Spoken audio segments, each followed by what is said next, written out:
নমস্কার বন্ধুরা, আজ আমি নিয়ে চলে এসেছি বাঙালির অত্যন্ত পছন্দের একটা রেসিপি ইলিশ ভাপা। তো চলুন দেখি কী কী ইনগ্রিডিয়েন্টস আমি রেখেছি আর কীভাবে আমি ইলিশ ভাপা বানাচ্ছি। রান্নাটা যখন ইলিশ ভাপা, তো ইলিশ মাছ তো লাগছেই। এটা আমি আগে থেকে পরিষ্কার করে রেখেছি। সর্ষের তেল, সর্ষে বাটা, টক দই, কাঁচা লঙ্কা, নুন, চিনি, হলুদ, জিরে গুঁড়ো। আপনারা দেখছেন আমি একটা স্টিলের টিফিন কৌটো নিয়েছি, যেটাতে আমি ইলিশ মাছগুলো রাখছি।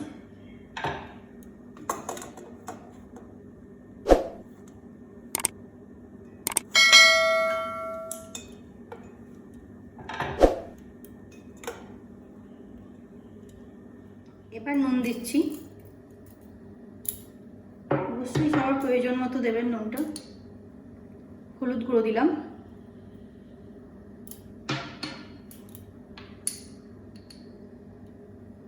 জিরের গুঁড়ো দিলাম,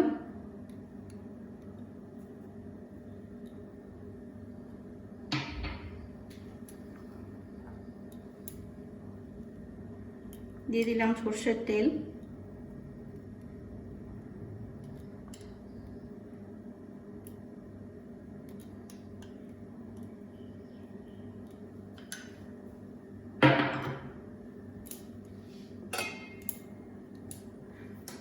সর্ষে বাটা,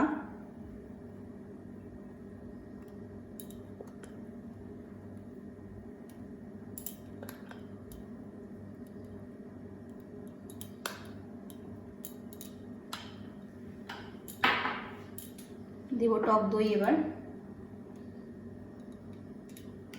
টক দইটা ফেটানো আছে,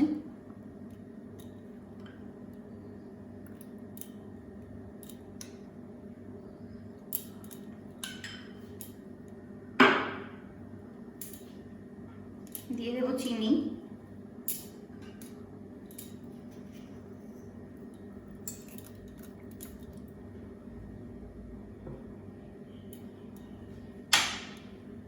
এবার দেবো কাঁচা লঙ্কা কুচিগুলো।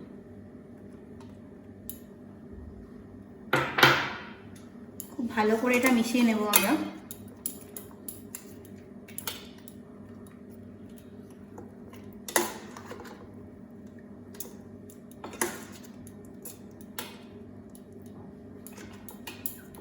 দেখেছেন বন্ধুরা, আমি মশলাটা কি সুন্দরভাবে মাছের গায়ে মাখিয়ে নিয়েছি। এবার ঢাকনা বন্ধ করে 10-15 মিনিটের জন্য রেখে দেব। বন্ধুরা 10 মিনিট হয়ে গেছে, এবার আমি ঢাকনা খুলবো। এবার জল অ্যাড করব।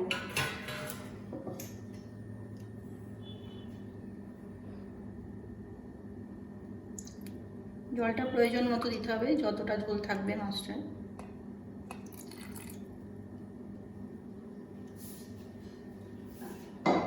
আবার আমি ঢাকনাটা বন্ধ করে দেব। অন্যদিকে একটা কড়াতে জল গরম করতে দিয়েছি। জলের উপরে আমরা টিফিন কৌটোটা দিয়ে দিচ্ছি। জলটা একটু দেখে দেবেন যাতে টিফিন কৌটোর ভিতরে না ঢুকে যায়। অর্ধেকটা দেবেন। জল ফুটতে শুরু করে দিয়েছে, এবার আমরা একটা ঢাকনা দিয়ে দেবো।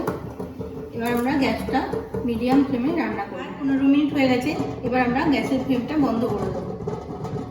ঢাকনাটা খুলবো।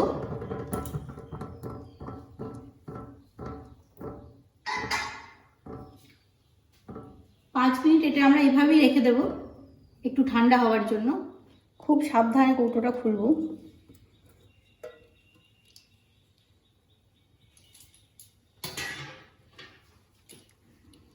দেখছেন কি ভালো দেখতে হয়েছে। এবার আমরা একটা প্লেটে পরিবেশন করব।